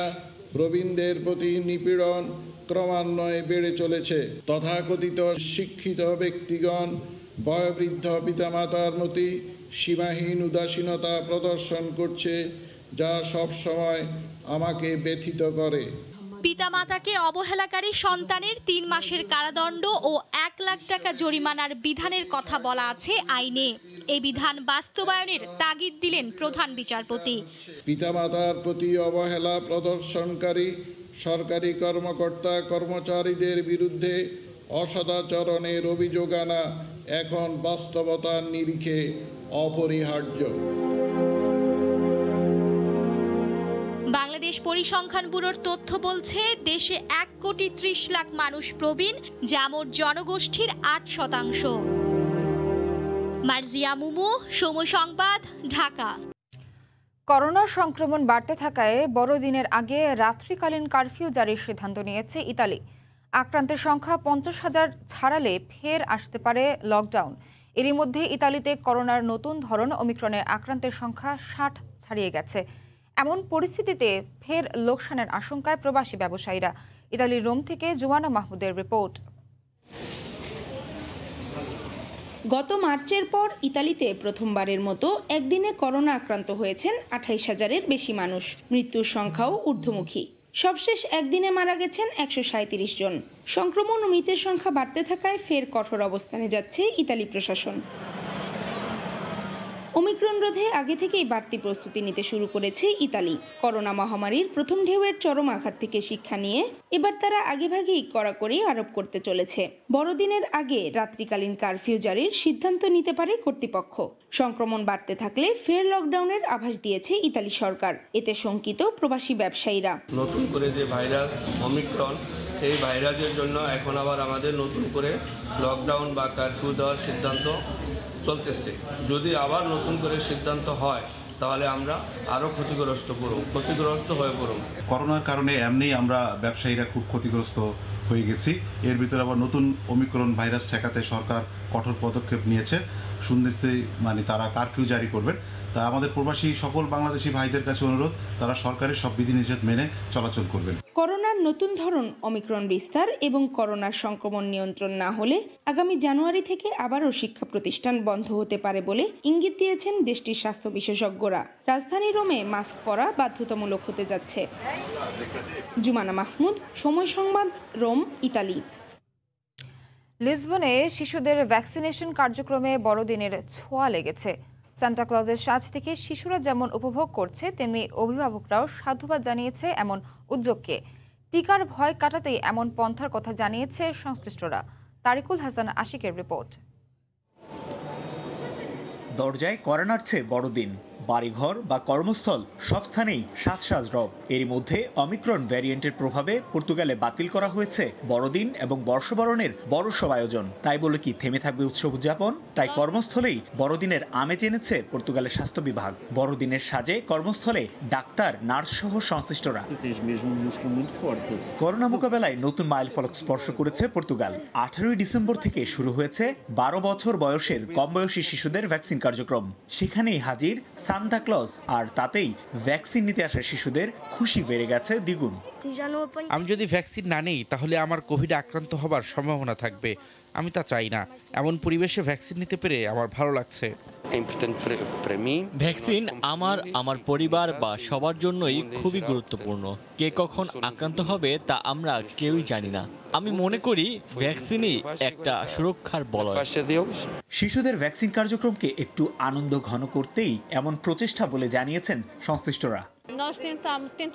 যেহেতু শিশুদের ভ্যাকসিন দেয়া হচ্ছে, তাই পরিবেশে কিছুটা ভিন্নতা আনার চেষ্টা করেছি। শিশুরাও খুব উপভোগ করছে। শিশুদের ভ্যাকসিন দেওয়ার মাধ্যমে পর্তুগাল শতভাগ ভ্যাকসিনের পথে হাঁটছে। এর মধ্যে 9 থেকে 11 বছর বয়সী শিশুদের 30% এসেছে ভ্যাকসিনের আওতায়। দেয়া হচ্ছে 20 লাখ বুস্টার ডোজও। তারিকুল হাসান আশিক, সময় সংবাদ, লিসবন, পর্তুগাল। বিশ্বজুড়ে সবচেয়ে কম বয়সী প্রফেসর হিসেবে খ্যাতি অর্জনকারী বাংলাদেশি বংশোদ্ভূত যুক্তরাষ্ট্রের নাগরিক সুবর্ণ আইজ্যাক বারী। গণিত, রসায়ন ও পদার্থবিজ্ঞানে নিজ দক্ষতার পাশাপাশি তার লেখা দি লাভ গ্রন্থ এবং সন্ত্রাস বিরোধী ক্যাম্পেইনের কারণে পরিচিতি পায় সে। অনেকের প্রত্যাশা সে বড় হয়ে গড়বে নতুন ইতিহাস। যুক্তরাষ্ট্র থেকে লস্কর আল মামুনের রিপোর্ট। বিশ্বের ইতিহাসে বিজ্ঞানী স্যার আইজ্যাক নিউটনই সবথেকে কম বয়সী প্রফেসর ছিলেন। সে বিবেচনায় তার নামের সাথে উপাধি যুক্ত হয় আইজ্যাক।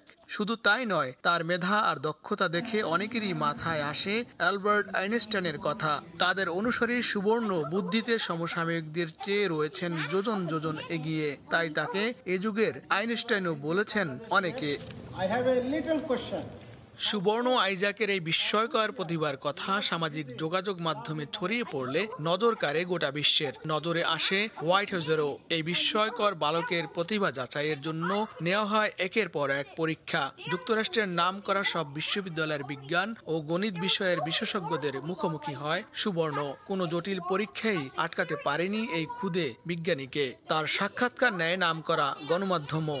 সুবর্ণকে আমাদের সময়ের আইনস্টাইন আখ্যা দিয়েছেন the city college of new ইয়র্কের প্রেসিডেন্ট লিসা এস কৈকো। তিনি গণিত, রসায়ন ও পদার্থ বিজ্ঞান সংক্রান্ত নানা প্রশ্ন করলে সুবর্ণ সব সঠিক উত্তর দেয় বিস্মিত লিসা জানান সে বড় হয়ে নতুন ইতিহাস গড়বে। সুবর্ণর যখন 2 বছর বলবো না, 1.5 বছর বয়স, তখন সুবর্ণকে আমি পড়াতাম। তো একদিন সুবর্ণকে আমি ম্যাথ শিখাচ্ছিলাম 1+1=2। সুবর্ণ আমাকে বলতেছিল মাম্মি দেন n+n=2 রাইট মাম্মি। তো আমি জাস্ট কাইন্ড অফ শকড হয়ে গেছি, সুবর্ণ কিভাবে নেক্সট স্টেপটা বলে দিচ্ছে। বিখ্যাত হার্ভার্ড বিশ্ববিদ্যালয় 2018 সালে তাকে বিজ্ঞানী হিসেবে স্বীকৃতি দেয়। 2020 সালে ওই বিশ্ববিদ্যালয়ের অধ্যাপক ঘোষণা করে তাকে। ভারতের মুম্বাই বিশ্ববিদ্যালয়েও ভিজিটিং প্রফেসর করা হয় সুবর্ণকে। এরপর নোবেলজয়ী কৈলাস সত্যার্থী তাকে চাইল্ড প্রডিজি অর্থাৎ বিস্ময় বালক পুরস্কারে ভূষিত করে। গণিত এবং পদার্থবিদ্যায় দক্ষতা প্রদর্শনের সঙ্গে সঙ্গে সন্ত্রাস বিরোধী প্রচারে নিজেকে যুক্ত করেছে। দ্য লাভ নামে একটি বই লেখেন সুবর্ণ, যার বিষয় হলো সন্ত্রাস বিরোধী বিশ্ব গঠনে এক মুসলিম শিশুর সংগ্রাম। 2016 সালে তৎকালীন মার্কিন প্রেসিডেন্ট বারাক ওবামা তাকে অভিনন্দন জানিয়ে চিঠি লেখেন। যুক্তরাষ্ট্র প্রবাসী বাংলাদেশি রাশেদুল বারী শাহেদা দম্পতির দ্বিতীয় সন্তান সুবর্ণ। 2012 সালের 9 এপ্রিল চট্টগ্রামের মেয়ে শাহেদার কোল আলো করে নিউ ইয়র্কে জন্ম নেয় সে। একই জেলার বাবা রাশেদুল বারী নিউ ইয়র্কের ব্রঙ্কস কলেজের গণিতের অধ্যাপক। কলম্বিয়া বিশ্ববিদ্যালয় থেকে গণিত বিষয়ে পিএইচডি করেন তিনি। মা শাহেদাও রয়েছেন শিক্ষকতা পেশায়। লস্কর আল মামুন, সময় সংবাদ, ক্যালিফোর্নিয়া, যুক্তরাষ্ট্র। উত্তর ইউরোপের দেশ সুইডেনের নিজস্ব ভাষা সুইডিশ হলেও সেখানে বেশ প্রাধান্য রয়েছে ইংরেজি ভাষার। দেশটির বেশিরভাগ নাগরিকই ইংরেজি ভাষায় দক্ষ। অনেক অভিবাসী সুইডিশ না জানলেও ইংরেজিতে কথা বললে চাকরি ব্যবসা করছেন। সুইডেন থেকে আরও জানাচ্ছেন শফিউল আলম। ইউরোপের অনেক দেশেই ভাষা না জানার কারণে অভিবাসীদের পড়তে হয় নানান বিড়ম্বনায়। তবে সুইডেন এক্ষেত্রে একেবারেই ভিন্ন। অর্থনৈতিকভাবে বেশ সমৃদ্ধ হওয়ায় উন্নত জীবন আর ভালো উপার্জন ছাড়াও ভাষাগত বিড়ম্বনা না থাকায় অভিবাসীদের অন্যতম পছন্দের স্থান সুইডেন। সুইডেনের সরকারি বেসরকারি দাপ্তরিক কাজকর্ম ছাড়াও দৈনন্দিন প্রয়োজনীয় সকল কাজ করতে অভিবাসীরা সহজেই ইংরেজি ভাষাকে বেছে নিতে পারেন। দেশটির বেশিরভাগ সরকারি ওয়েবসাইটে সুইডিশ ভাষার পাশাপাশি ব্যবহারকারী চাইলে ইংরেজিতেও সহজেই পেতে পারেন যে কোনো তথ্য। এমনকি অনেক প্রতিষ্ঠানই কর্মী নিয়োগের ক্ষেত্রে ইংরেজি ভাষার দক্ষতা যাচাই করেন। যদি আপনার প্রফেশনাল কোনো এক্সপিরিয়েন্স থেকে থাকে সেই ক্ষেত্রে আপনার সুইডিশটা ম্যান্ডেটরি না হলেও চলে। আপনার যদি ভালো এক্সপিরিয়েন্স থাকে তাহলে আপনি অনেক ভালো ভালো কোম্পানিতে ইংলিশ দিয়ে ওরা কাজ করতে পারতেছে, ইংলিশ স্পিকিং দিয়েও কাজ করতেছে। We speak both Swedish and English, but we don't mind speaking English. Actually, I don't really think about when I switch to English or Swedish because we learn English pretty in a young age. I speak only English, so it was very good for me, like. Because I didn't know the Swedish language, so everybody in the Sweden, all the people speak only English, so it very helps for me. এরই মধ্যে সুইডেনের দক্ষ কর্মীর চাহিদা পূরণে প্রয়োজন হলে Swedish ভাষা কম জানা থাকলেও কর্মী নিয়োগের আহ্বান জানিয়েছে সুইডেন জব এজেন্সি। সুইডেনে ইংরেজি ভাষার মাধ্যমে দৈনন্দিন কাজকর্ম করা গেলেও স্থায়ী বসবাসের ক্ষেত্রে সুইডিশ ভাষা শিক্ষার উপর গুরুত্ব আরোপ করেন সংশ্লিষ্টরা। শফিউল আলম, সময় সংবাদ, সুইডেন। কোনো কারণ ছাড়াই হঠাৎ করে টিকিটের দাম বাড়িয়ে দিয়েছে বাংলাদেশ বিমান সহ মধ্যপ্রাচ্যগামী এয়ারলাইন্সগুলো। বাড়তি টাকা গুনতে হচ্ছে বিমান যাত্রীদের। ভাড়া বাড়ানোর কারণে লোকসান গুনতে হচ্ছে ট্রাভেল ব্যবসায়ীদের। সংযুক্ত আরব আমিরাতের দুবাই থেকে শিবলি আল সাদিকের রিপোর্ট। করোনা মহামারী কাটিয়ে ফের চাঙ্গা আরব আমিরাতের পর্যটন খাত। প্রতিদিনই দেশটিতে ঘুরতে আসছেন অসংখ্য বাংলাদেশি। বাংলাদেশ থেকে সংযুক্ত আরব আমিরাত সহ মধ্যপ্রাচ্যের দেশগুলোতে টিকিটের চাহিদা বাড়ায় হঠাৎ করেই ভাড়া বাড়িয়ে দিয়েছে বাংলাদেশ বিমান সহ বিভিন্ন এয়ারলাইন্স কোম্পানি। টিকিটের দাম বাড়ায় আরব আমিরাতে কমে গেছে বাংলাদেশি পর্যটকদের আসা যাওয়া। এতে ব্যবসায়িকভাবে লোকসানের মুখে পড়েছেন বাংলাদেশি মালিকানাধীন ট্রাভেল ও ট্যুরিজম কোম্পানিগুলো। করার চেষ্টা করতেছি ইনবাউন্ড আউটবাউন্ড, যেটা বাংলাদেশে থেকে টুরিস্ট আমরা এখানে আনবো এবং এখানকার টুরিস্ট যাতে বাংলাদেশে যায়। আমাদের এখানে অনেক ভিসা ইস্যু করে দুবাই গভর্নমেন্ট টুরিস্ট আসার জন্য, কিন্তু আমাদের দেশ থেকে আমাদের ইমিগ্রেশন টুরিস্টদের আসার ক্ষেত্রে যেই ধরনের বাধ্যবাধকতা ওরা সমস্যা ফিল করে এবং যে টিকিটের যে প্রাইসটা ইদানিং বেড়ে গেছে। বর্তমানে বাংলাদেশ থেকে দুবাই আসতে হলে 1 লাখ থেকে 1.1 লাখ টাকা বিমান ভাড়া দিতে হচ্ছে। অন্যদিকে পাকিস্তান ও ভারত থেকে দুবাইয়ের রিটার্ন টিকিট পাওয়া যাচ্ছে 15 থেকে 20 হাজার টাকায়। বাংলাদেশিদের ক্ষেত্রে এই বৈষম্য দূর করতে সরকারকে এখনই ব্যবস্থা নেওয়ার দাবি জানিয়েছেন প্রবাসীরা। শিবলাল সাদিক, সময় সংবাদ, সংযুক্ত আরব আমিরাত। বড়দিন সামনে রেখে লন্ডন সেজেছে অন্যরকম এক সাজে। আলোকসজ্জার সুবাদে সবাই ভাসছে আনন্দের জোয়ারে। রং বেরঙের ক্রিসমাস টাওয়ার, পানির ফোয়ারা, রূপালী ম্যাকারুন যেন বড়দিনের আয়োজনকে নবরূপ দিয়েছে। লন্ডনের আকাশে এখন শুধু আলোর ঝলকানি। ট্রাফলগার স্কোয়ারের ক্রিসমাস ট্রির গায়ে রয়েছে মুক্তা সদৃশ্য আলো। চলতি বছরকে বিদায় জানানো হচ্ছে অগ্নিশিখার আলোকে। প্রাণহীন সিংহ যেন প্রাণ ফিরে পেয়েছে সোনালি আর সাদা আলোর আভায়। ক্রিসমাস ট্রির মাথায় থাকা তারা যেন ছুঁয়ে ফেলেছে সুউচ্চ আকাশ। বড় বড় বিল্ডিং এর সাজ সাজ রব যেন জানান দিচ্ছে বড়দিনের আগমনী বার্তার। নাগরিক কোলাহলের মাঝে রং বেরঙের আলো লন্ডনের রাস্তাগুলোকে সাজিয়েছে একেবারে অন্যভাবে। প্রিয় মানুষের সাথে মুঠোবন্দি সময়গুলো থেকে যাচ্ছে স্মৃতির ফ্রেমে। আর হবেই বা না কেন, কারণ আর মাত্র কদিন বাদেই তো খ্রিস্ট ধর্মাবলম্বীদের সবচেয়ে বড় উৎসব বড়দিন। তার আগেই লন্ডনবাসীর নানান রকমের আয়োজন। রাস্তার দুপাশে উঁচু উঁচু দালানগুলো যেন উড়ন্ত পরীদের দখলে। কেউ ছবি তুলে, কেউ খেয়ে দিয়ে, কেউ বা আবার শপিং করে আনন্দ উদযাপন করছে নিজেদের মতো। রাস্তার আলোকসজ্জা দেখতে দেখতে আলোকিত গাড়ি নজর কাড়বে সবার। বাহারি রকমের বলের সমাহার, আলোকিত সুড়ঙ্গ নিয়ে যাবে অন্য এক দুনিয়ায়। মৌসুমী সাথী, সময় সংবাদ। আঙুলের ইনজুরি কাটিয়ে আবারও মাঠে ফিরলেন বাংলাদেশ ক্রিকেট দলের ওয়ানডে অধিনায়ক তামিম ইকবাল। অপারেশনের পর সোমবার প্রথমবারের মতো ব্যাট হাতে নামলেন ড্যাশিং এ ওপেনার। এদিন নেট বোলারদের বিপক্ষে নিজেকে ঝালিয়ে নিয়েছেন তামিম। সবকিছু ঠিক থাকলে আসন্ন বিপিএল দিয়ে ক্রিকেটে ফেরার কথা তার। এবার কুমিল্লা ফ্র্যাঞ্চাইজিতে খেলার কথা আছে তামিম ইকবালের।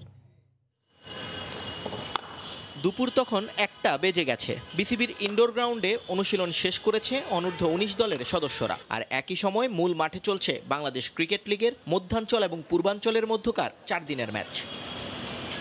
হঠাৎই মাঠে দেখা গেল বাংলাদেশ দলের ওয়ানডে অধিনায়ক তামিম ইকবালকে। মধ্যাঞ্চলের ড্রেসিং রুমের সামনে দাঁড়িয়ে কিছুক্ষণ সতীর্থদের ব্যাটিং দেখলেন তামিম। সম্ভবত মাঠে ফেরার তাড়নাটা খুব বেশি পোড়াচ্ছে ড্যাশিং এ ওপেনারকে। এরপর ধীরে ধীরে বল বয় এবং নেট বোলারদের নিয়ে ইনডোরের দিকে রওনা দেন তামিম। নেপালের এভারেস্ট প্রিমিয়ার লিগে খেলার সময় আঙুল ভেঙে ইংল্যান্ড থেকে অপারেশন করিয়ে ফেরার পর প্রথমবারের মতো নেটে নামলেন ওয়ানডে দলপতি। শুরুতে ট্যাপিং করে নিজেকে একটু ধাতস্থ করে নেন উইকেটের সঙ্গে। এরপর থ্রোয়ার এবং বল বয়দের ছোড়া বলগুলো সামলান আলতো টোকায়। দীর্ঘদিন ছিলেন না মাঠে, জড়তাটা বোঝা যাচ্ছিল ভালোভাবেই। কিন্তু সময় যেতেই নিজের ছন্দ খুঁজে নেন তামিম ইকবাল। একের পর এক ডাউন দ্য উইকেট এবং পুল হুকে জানান দেন তিনি ফিরে আসছেন শীঘ্রই। মাঝে মাঝেই নিজের ট্রেডমার্ক কভার ড্রাইভ করছিলেন অবলীলায়। সাবলীলভাবে সুইপও করেন বেশ কয়েকটা। এভাবে প্রায় 1 ঘন্টা নেটে ঘাম ঝরান তামিম। নিয়ন মোহাইমিন, সময় সংবাদ, ঢাকা।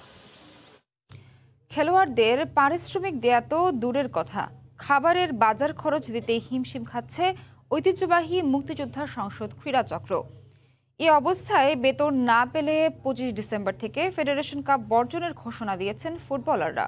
ক্লাবের উপদেষ্টা মুক্তিযুদ্ধ বিষয়ক মন্ত্রী আকম মোজাম্মেল হক জানান, বিষয়টি দেখা হচ্ছে।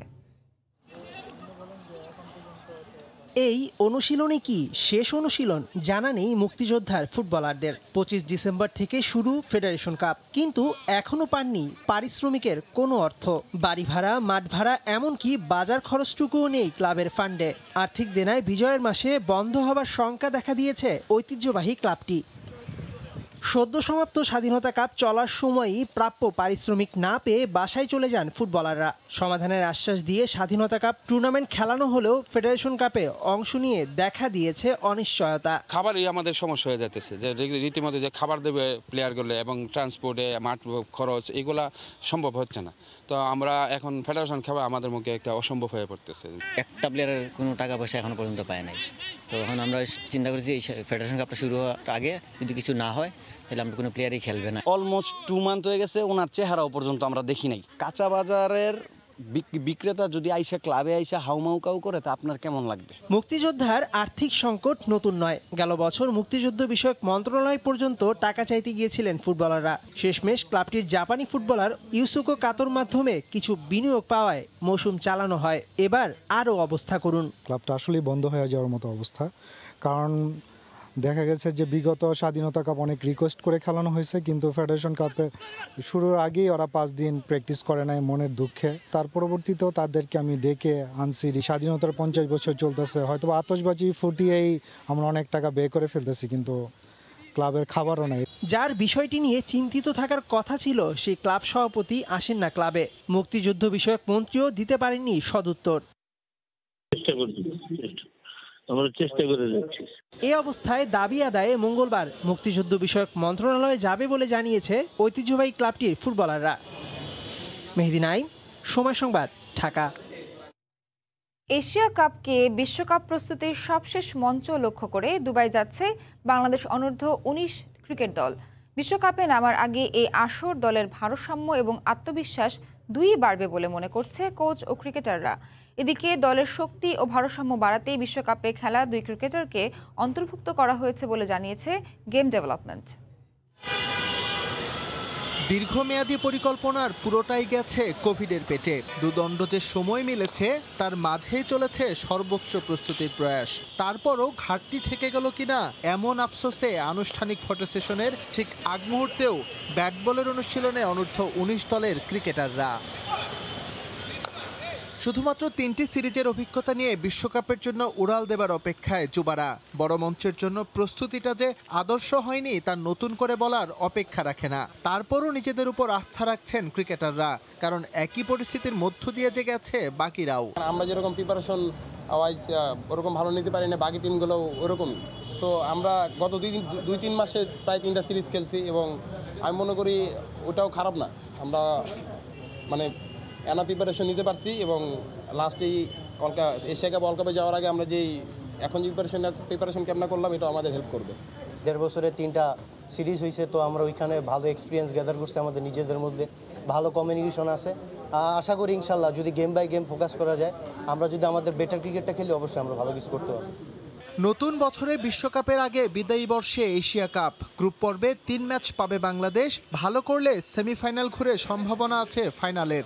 দলের প্রধান লক্ষ্য আপাতত এটাই, কারণ গন্তব্যে পৌঁছতে পারলে যে প্রস্তুতি আর আত্মবিশ্বাস দুটোই পাওয়া যাবে একসঙ্গে। সবার প্রস্তুতিতেই ঘাটতি আছে, এটা চিন্তা করেই এশিয়া কাপ আয়োজন করেছে এসিসি। আমাদের এটা সর্বোচ্চ ব্যবহার করতে হবে। সেটা যদি আমরা করতে পারি তবে অবশ্যই বিশ্বকাপে ভালো করা সুযোগ তৈরি হবে। আমরা বর্তমান চ্যাম্পিয়ন, এটা অনুপ্রেরণা হিসেবে নিতে চাই, চাপ হিসেবে নয়। একেবারেই তরুণ একটা দল নিয়ে ক্যারিবিয়ান দ্বীপপুঞ্জে যাচ্ছে বাংলাদেশ। যে দলটার ভারসাম্য বাড়াচ্ছে সাকিব আর দলপতি রাকিবুলের অন্তর্ভুক্তি। এই দুজনেই বিশ্বকাপ জয়ী দলের সদস্য, সঙ্গে আছেন আরও 2। সবকিছুর সমন্বয়ে দারুণ আশাবাদী গেম ডেভেলপমেন্ট ম্যানেজার। আমাদের এখানে ওয়ার্ল্ড কাপে গত ওয়ার্ল্ড কাপে 4 জন প্লেয়ার আছে, অনলি এই 2 জনই ম্যাচ খেলেছে। আর যে 2 জন আছে তারা কোনো ম্যাচ খেলেনি, তাদের কিন্তু সেই অভিজ্ঞতাটা নেই। তো আমরা মনে করছি রাকিবুল এবং সাকিবের যে টিমে যে আনা হয়েছে এটা অত্যন্ত গুরুত্বপূর্ণ। এশিয়া কাপের পর বিশ্বমঞ্চ মাতানোর আগে 2টো প্র্যাকটিস ম্যাচ খেলবে বাংলাদেশ। সব মিলে প্রস্তুতিটা হয়েই যাবে যুবাদের। এসএম ইকবাল, সময় সংবাদ, ঢাকা। শীত মৌসুমের শুরুতেই রাজশাহী অঞ্চলের গাছেরা খেজুরের রস থেকে গুড় তৈরিতে ব্যস্ত। হাট বাজারে গুড়ের ব্যাপক চাহিদা থাকায় ভালো দাম পাচ্ছেন গাছিরা। জেলার 8 লাখ খেজুর গাছ থেকে প্রায় 60 কোটি টাকার 8000 মেট্রিক টন গুড় উৎপাদন হয়। আব্দুস সালামের তোলা ছবিতে সাইফুর রহমান রকির প্রতিবেদন। গ্রাম বাংলায় শীতের সকালে সূর্য মিটমিট করে আলো ছড়ানোর আগেই খেজুরের রস আহরণে বেরিয়ে পড়েন গাছিরা। হাঁড়িতে সংগৃহীত রস নিয়ে ছোটেন চুলার কাছে। এরপর টিনের বড় পাত্রে রস ঢেলে জাল দিয়ে শুরু হয় গুড় তৈরির প্রক্রিয়া। আস্তে আস্তে রস শুকিয়ে রূপ নেয় লাল গুড়ে। ভালো দাম পাওয়ার আশায় অনেকটা অনৈতিকভাবে গুড়ের রং আকর্ষণীয় করতে হাইড্রোস, ফিটকিরি এমনকি চিনি ব্যবহার করেন গাছিরা। রাজশাহীর বাঘা চারঘাট, পুঠিয়া ও দুর্গাপুর উপজেলায় এমন চিত্রের দেখা মিলবে এখন সর্বত্র। 120 টাকা 30 টাকা কেজি বিক্রি করি।